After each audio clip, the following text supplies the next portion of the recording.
The average investor, despite thinking they understand it, have absolutely no idea what buying something 3, 4, or 5x means.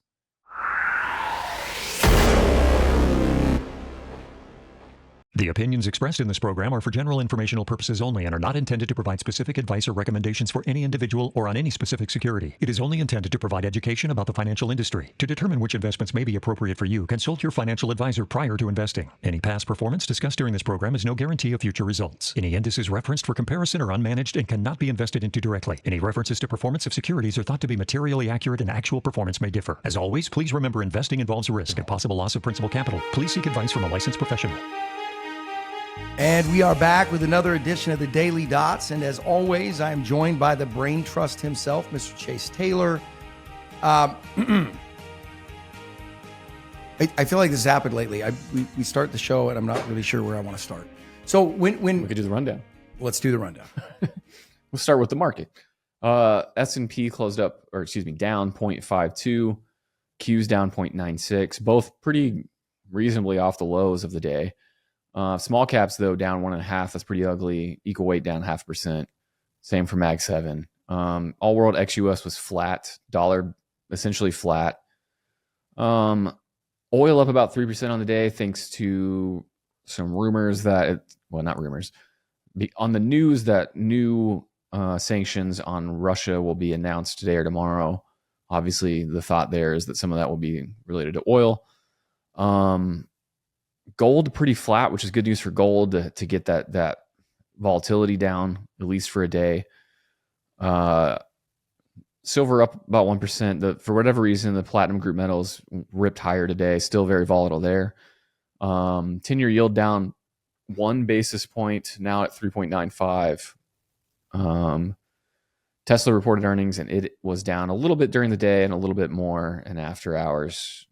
Kind of mixed results, it seemed like, from the little bit I saw. And then vol at 19.3, up a little over 1% on the day. So it's a bit of downside to only get 1% up on vol. So it weirdly feels like the opposite of what we saw a couple weeks ago, where you had market not that bad, but vol pretty bad. Today, market not great. Vol didn't really care. So who knows? What I will say is, we're not that far away from November, and we have potential 100% tariffs coming on China. We have Bessent talking to his counterpart this weekend. So a lot of it's going to hang on that. Government shutdowns getting close to being a record long shutdown. So that's out there. There's a few things kind of hanging around to deal with other than just, the nuts and bolts.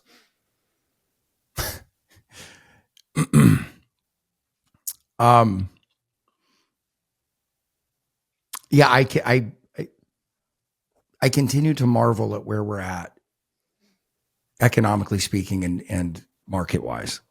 Meaning, it is so bizarre to say all of those things and then turn around and people are like 1928 bullish.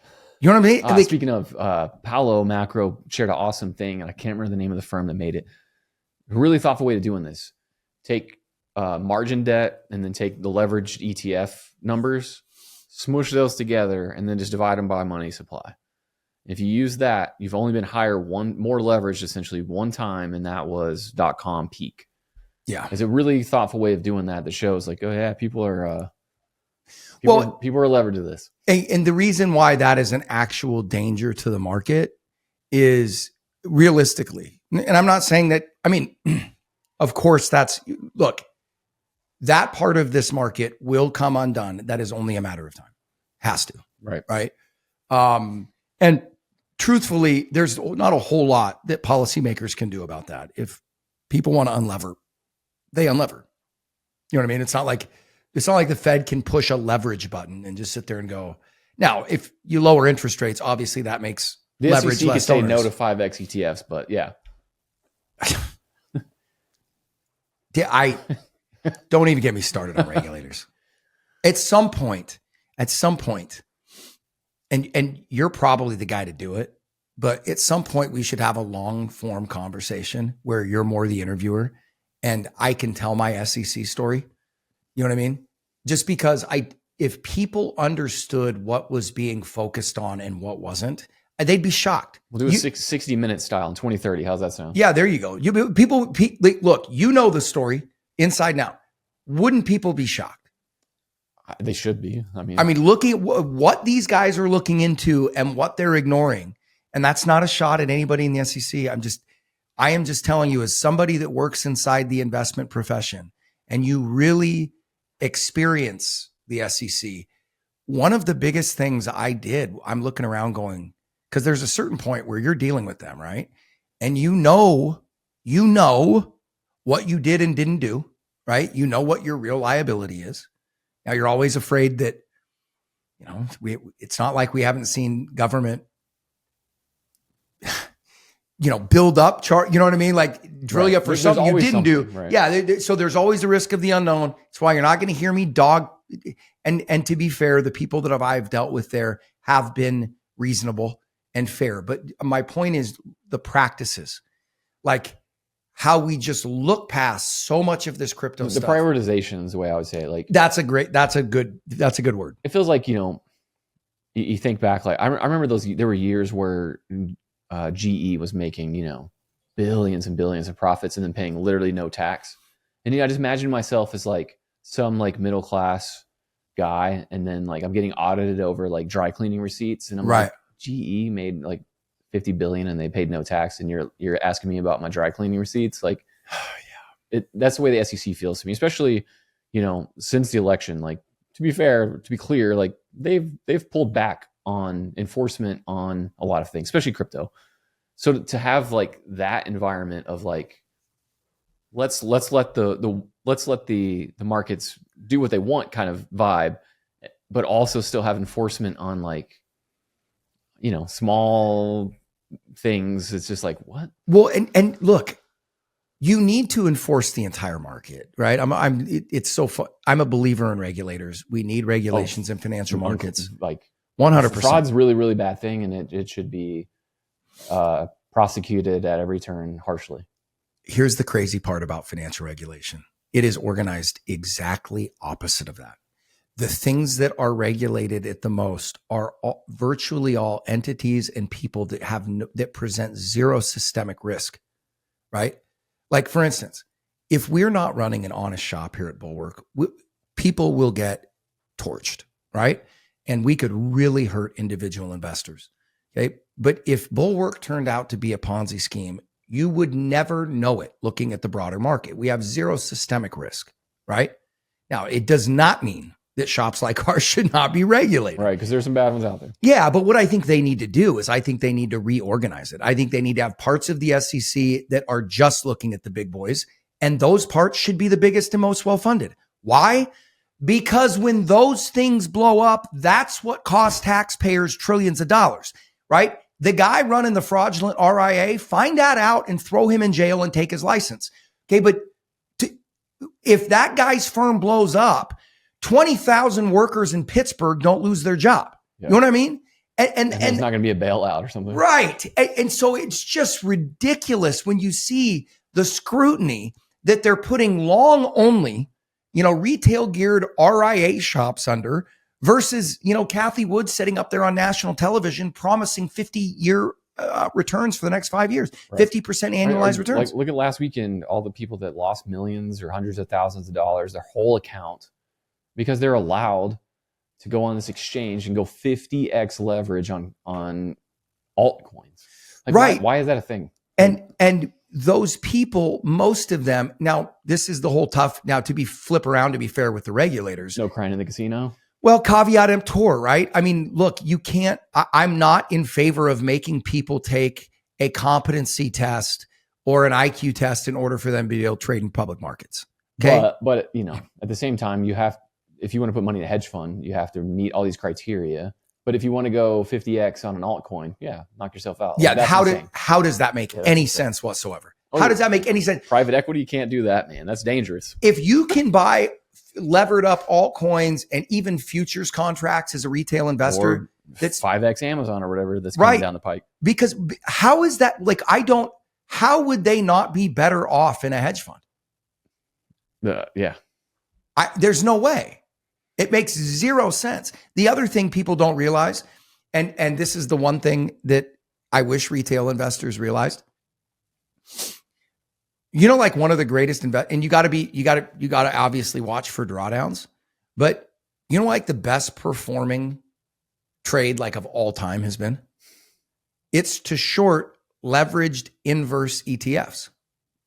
It's like, if you look at the risk adjusted returns, you had to endure a couple violent shots, where you lost 60 or 70% in a fairly short period of time. But my whole point is, the average investor, despite thinking they understand it, have absolutely no idea what buying something 3, 4, or 5x means. It means that if you hold it long enough, you will go broke. Yeah, I mean, at the end of the day, like, that's just the leverage. The leverage monster is like it's almost like the math that blew everyone's mind in COVID, where like it's so hard for us to wrap our head around that math. Like, I feel like it's the same way with leverage, where it's like, look, if you're 30 times levered, like you don't have to go down 100% to lose your money. You don't have to go down 50%. You don't have to go down 30% to lose all your money. Like, it can just be a blip, flash crash, and it's like, oh, you're account zero. Thanks for playing. Like, boom, come back and see us in the future. Like it. And the other thing too, there, to your point, like, so what we're saying with, like, if you use that leverage that we're talking about that's in the system, like, if you have a 15% drawdown when everyone is levered to it, then you get the forced selling. It's not selling because it feels like it's prudent. It's selling because you bet you have to. Like, we talked about, like, the header we took on gold miners. If we were 250% long gold miners, we would have had to sell some yesterday in the hole, right? Like, and that's the worst thing you do, investor, is be forced to sell into the hole. And that's where leverage comes in. And that's where you get the accidents where it gets way worse than it ever should have. It reminds me, there's somebody that has a sign in our office, I'm forgetting whose it is, that says, sell when you can, not when you have to. Yeah, that is a reminder to myself for obvious reasons. Yeah, and that's why you have to treat leverage of any kind really cautiously. And people are like, well, you guys aren't using leverage. No, but when you're buying things like gold miners in a hot bull market, they can take on characteristics of leverage. And you've got to play. And what does that mean? It means that you have to manage your exposure on a consistent basis. We answered that question for so many clients, right? Why are there so many trades going on in the account? And I go, guys, those aren't trades. We're not swapping that equity out for another one. We're not. What this is when things are moving this fast, we have a set amount of exposure we want in a given sector, and we're going to hold to that in a disciplined manner. Why? To manage risk, right? Just so those things do not happen. The other thing, practically speaking, and it's worked that way for us, the other reason why you want to do it is when you're having a really killer year, you don't want 2 years to wipe it out, or 2 days to wipe it out. Yeah, 100%. And like, if you don't trim, to me, trimming is always in a longer term investment. To me, I've always viewed it as like, it is buying the right, earning the right to buy whenever it comes back down. If you don't trim, you haven't earned the right to buy whenever it inevitably has a pullback. And the same thing, like, if something does have a pullback that you love and you're not buying into the pullback, you're not buying the right to give some of it back later and trim. And, like, it's that whole dimmer switch mentality and trading around a core position that I don't know how people don't do that, but retail doesn't operate like that. It's so often a light switch, and it's all in, all out, on leverage. Look how much money I made. Look at my screenshot, and then, oh my gosh, I don't have any money left. Like, well, and to be fair, I mean, and this is usually the case in a bull market, especially the longest bull market in history, which is, when times are good, the people that do the best are the ones that are taking the most ridiculous risks. 100%, yeah. Right? Just everybody has to know that by definition has a short shelf life.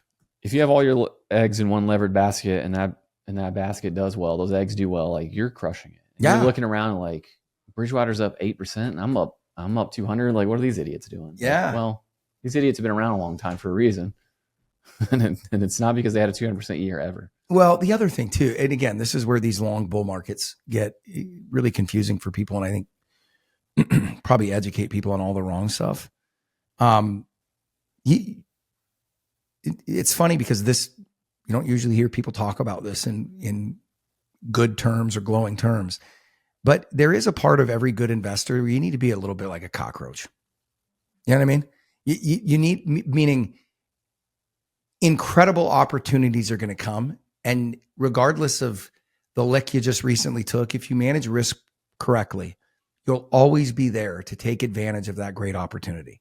If you do not manage risk correctly, you won't. It's rule number one. You know, if you rewrote Buffett's rules of don't lose money, like it, and rule number two is repeat. You know, look at rule number one again or whatever. Like it's just at the end of the day, that survivability, sticking around thing it means a lot more than having, you know, really big years every once in a while. Yeah, and the only way to do that is to, you know, manage risk like your life depends on it.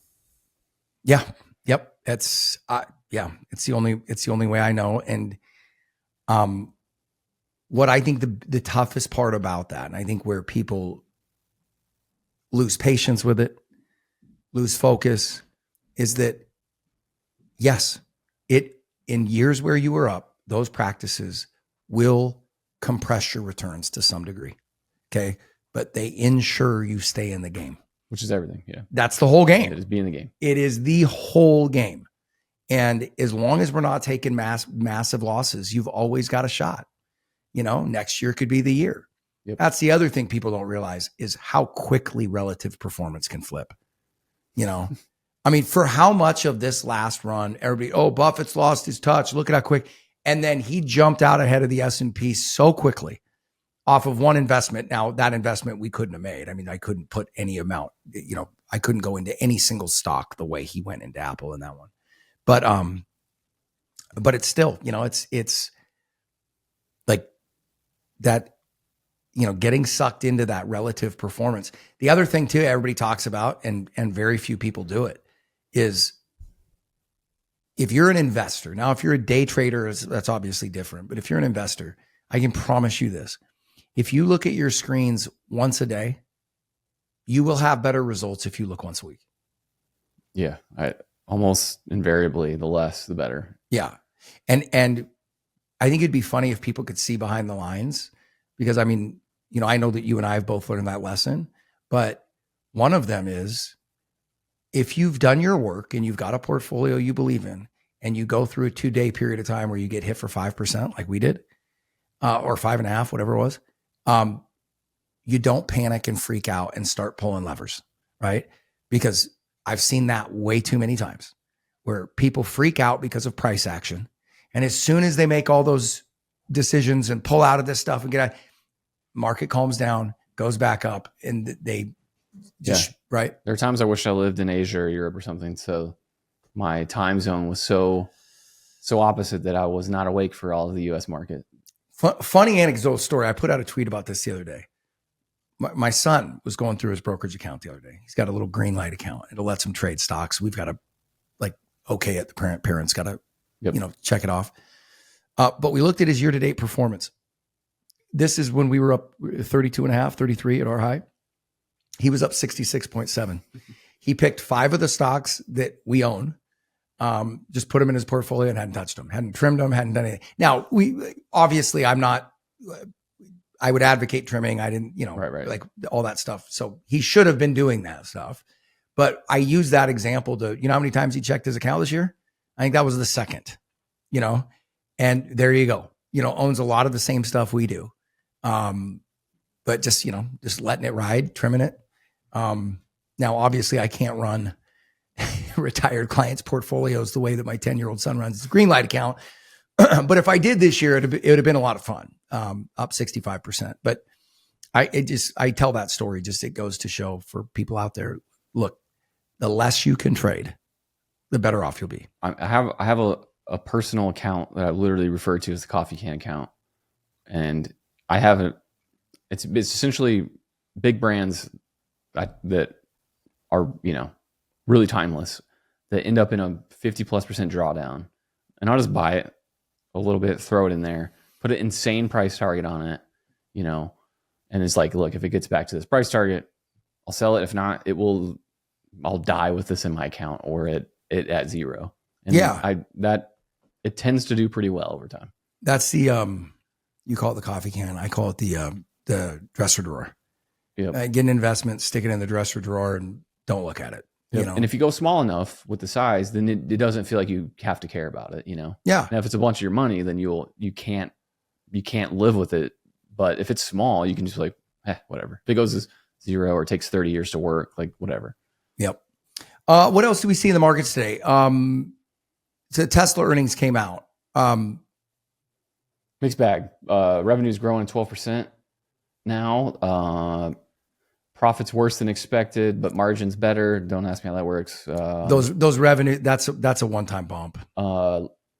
They had a lot of the tax buying that definitely helped. Free cash flow was like 3 times better than was estimated. So just a mixed bag. I don't know. I heard an interesting idea, and I don't know if I agree with it at all, but Elon's $1 trillion pay package. I heard somebody float an idea, and I cannot dismiss it, that he might be asking for a pay package that he knows they have to say no to at some point so he can exit stage left. I don't think he's got there yet. I think they're going to approve it from everything I've heard. So if I'm a shareholder at Tesla, I want him to approve it. I mean, because if you hit the targets, like, yeah. If you pull Elon out of that company, you're going to lose 80% of your value probably in the first 2 months. Probably. I mean, you can't defend that price target if he's not in charge. I mean, I can't defend it. No, right. I mean, it's vaporware. I mean, I've never seen anything trade like this, and I will continue to say I have never seen a shareholder base that is more disconnected from fundamental reality. Sure. No maybe it ends up being a win for them, even buying it here. I never would have guessed somebody buying at a $400 billion market cap would have a good return. They have on the stock side. I mean, the company is horrifically underperformed. If you'd have bought the company for $400 billion, you'd be kicking yourself right now. But that being said, the stock is obviously a different thing. That's another weird thing about this environment is this axiom that we all used to know and say as a piece of wisdom, right? It's quit looking at it as a stock, look at it as a company. Everybody has agreed. Sometimes you should do the opposite. Everybody has agreed to quit doing that. Yeah, unless you're a public investor, then maybe don't. Yeah, but I think that's a crazy thing. Yeah, because I don't think you should view them differently. I think that's how you get in trouble. Yes, over time. Over time. Yeah. Short term though, we talk about all the time. At the end of the day, like things like flows are their own fundamentals, and then government policy and all the stuff that goes into it, like it ends up mattering more. And just macro, like top down tends to drive stock prices more than bottom up. Eventually, if you make a bunch of money in earnings, like your stock goes up. So like, it all works out. And typically over like a 30-year period or whatever, if you can't grow your earnings, you're probably not going to grow the stock price. Like it all works out in the end, but you might have a 5-10 year stretch where you could be as focused on that stuff as possible. But like in America right now, you could buy the best, cheapest companies, the great operators, we're great defendable moats, but if we get capital outflows to the rest of the world, like it just won't matter. No, it won't matter. Yeah. But the reason it won't matter, in my opinion, is how relatively and historically overpriced markets are. Meaning, right. If you had a market that was trading at 15 or 16 times earnings or whatever, or even 20, I wouldn't be nearly as concerned about outflows. You know what I mean? Just because it's not as hot. And especially looking at other parts of the world, there's just substantial value available outside of the US. And I continue to think that that's going to be a drag on US returns. We'll see if that, on a relative basis. No doubt. It's hard to see it. The opinions expressed in this program are for general informational purposes only and are not intended to provide specific advice or recommendations for any individual or on any specific security. Any references to performance of securities are thought to be materially accurate and actual performance may differ. Gold, we'll see. It'll probably get clobbered again tomorrow. We tested the short-term uptrend line and survived it today. The RSI has come down a decent amount, which is good to see. My guess is we still have to go lower, but it is literally a guess. I would certainly look, and it doesn't mean that if this occurs or when this occurs, we'll be pulling the trigger, but I would certainly look at kind of a breaking of the $4,000 level and then a puke that comes after that. Yeah, I think it's very possible. Right. And then maybe you create a tradable bottom. I feel like I that. would love to see 3,500. I just think I was that, going to, yeah. It just feels like a really good place to kind of redeploy and kind of dust yourself off. But I wouldn't even mind seeing a bit of a tug of war between 3,250 and 3,500. Which is very possible. It's kind of that range we were in all summer as we went corrected sideways, you know? Yep. I think at some point people will start caring about it's wild to say, but I'm still a huge fan of these gold miners at $2,600 gold. For very obvious reasons, margins, cash flow, all that kind of stuff we know. That being said, regardless of what the underlying valuations are, if you own gold miners and we retest 3,500 or 3,250, it's not going to be fun. No, a lot of that stuff will be down 40, 50%. I mean, it's just is what it is. Yeah. But if that happens, you're talking about now a buying opportunity that completely dwarfs even a year ago.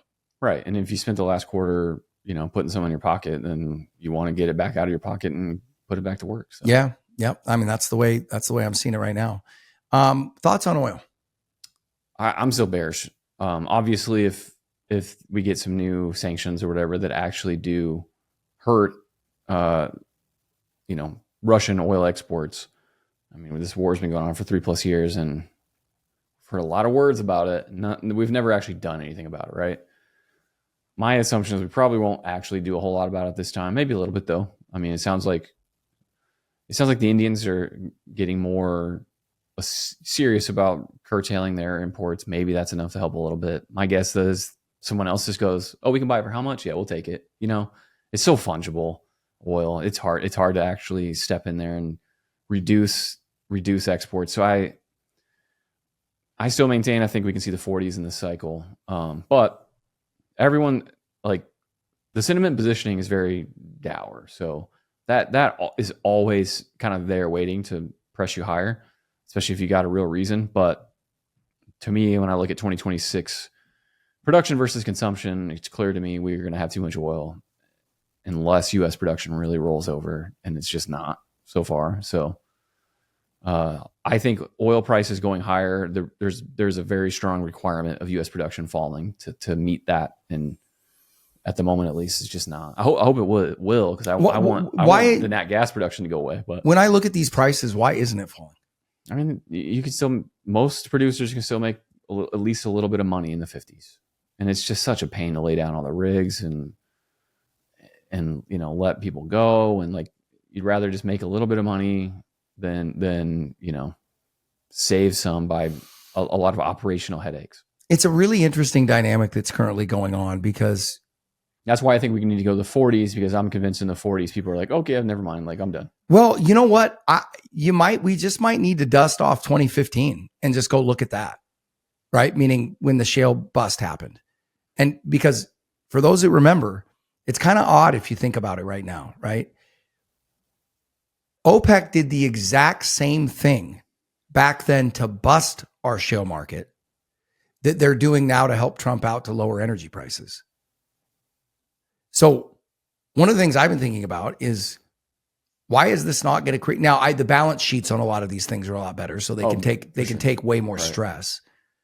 But it's kind of funny if you think about it, right? And the cost side is pretty good. Like the productivity per well and stuff is like really, the technology's really helped. So I just think it's interesting that the policy response is the same to help us deal with inflation as it was to bury our energy market. Yeah.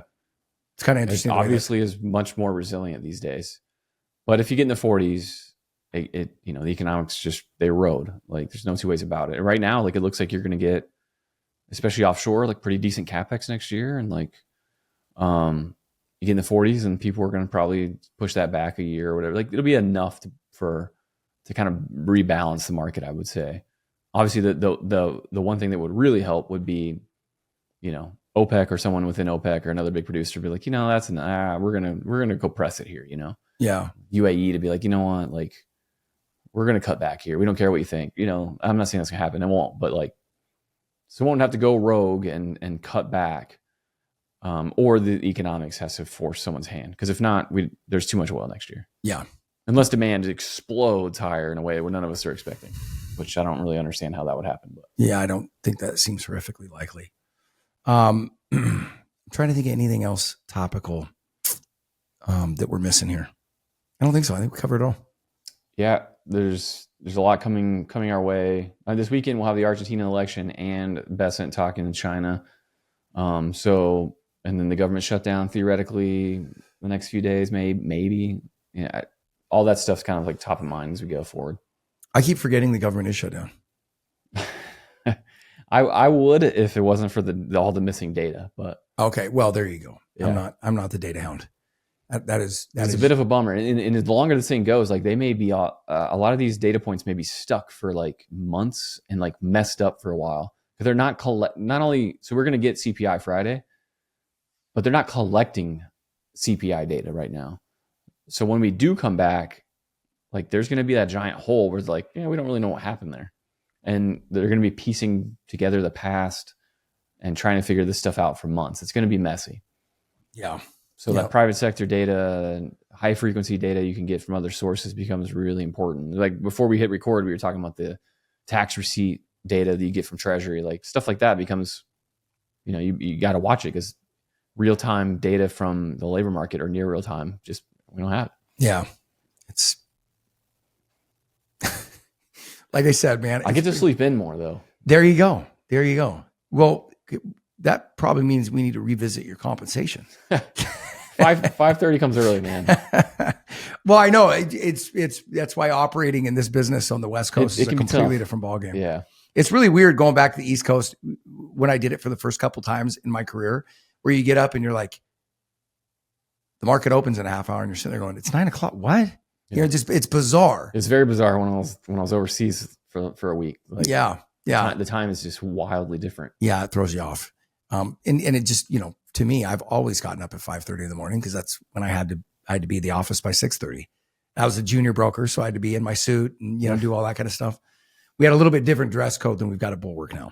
Yep. So anyway, all righty, you guys. Well, that does it for us. As always, you can find us on social media, Instaface, as Chase likes to say, YouTube, just search Know Your Risk Podcast. You guys know the drill. And thank you we have a fairly large contingent of Canadian listeners to the show. Didn't know this, but I got several nice, George. Thanks for listening, eh? Well, Gio, George. Oh, yeah. Yeah, George. I love George. He was nice about it. He sent me a conciliatory DM about the Jays. Nice. But I got several. I'm not, why would I be surprised to find out Canadians are pleasant folks? Yeah. Nice as they come. Anyway, no, and I'm pulling for the Jays to beat the Dodgers. Yeah, I'm not trying to watch Los Angeles win another one. No. Although that Ohtani is something else though, man. Yeah, he's very good at his job. Yeah, when you throw an 8-inning one hitter jobs. And you hit 3 home runs in the same game. That's unicorn stuff. Yeah, that's he might be a robot. I don't know. That's like fair. Well, that's stuff where you're like, okay, guys, let's take this back to central casting. This is a little bit out there, right? No one's going to buy this. And that dude's a unit. He is huge. Jeez. Yeah. 50 stolen bases too. He's just good at everything. He's like a 9-tool player. He's one of those dudes, like if you were like, hey, want to play ping pong? He's like, I never played that before. And you'd be like, let me show you. And then like 8 minutes later, he's killing you. He's probably that guy. Yes. In everything he does. And pick up sticks. Right. Probably hold his breath 5 times longer than I can. Yeah. Probably can pseudo walk on water. I mean, that guy's He'd probably be the best cricket player in the world within 3 months or something. 100%. And I took some flack on Twitter because I was like, hey, best professional athlete of all time, full stop. It's pretty tough to argue with. Like people are like Michael Jordan. I go, if Michael Jordan allowed the Bulls. He sucked at baseball. So yeah, there you go. If Michael Jordan was so good that the Bulls only had to play with 4 players and he played center and guard, then I'd be like, that's on par with Ohtani. Yeah. And you tell me Ohtani couldn't go play a little tight end because I bet he could. There's no way he couldn't. Yeah. There's no way. Right? Like you've got that kind of eye-hand coordination. You're not going to be able to catch a football? I doubt it. Where's he from? Oh, man. It's some name. Yeah, some town. I can't remember the name of it. Anyway, I mean, just they need to like the Tokyo Express or, you know what I mean? Like just that guy, I'm convinced he could tear up the NFL. He's about he's such an elite athlete. He's from Mizusawa, a district in, I'm not going to say that word, a city in I can't say that word either. He's from Japan. Yep. There you go. That's the town. Iwate Prefecture and Oshu City, maybe. Yeah. There you go. There you go. Yeah, what a unit. Unbelievable. Anyway, all righty. Good luck to the Blue Jays going forward. We will see you guys again tomorrow. Have a wonderful evening. You are listening to the Know Your Risk Podcast. Download and subscribe at knowyourriskpodcast.com. Investment advice cannot be given without a client service agreement. Zach Abraham is an investment advisor representative of Trek Financial, an SEC registered investment advisor. Bulwark Capital Management is a marketing name only and does not carry a separate registration.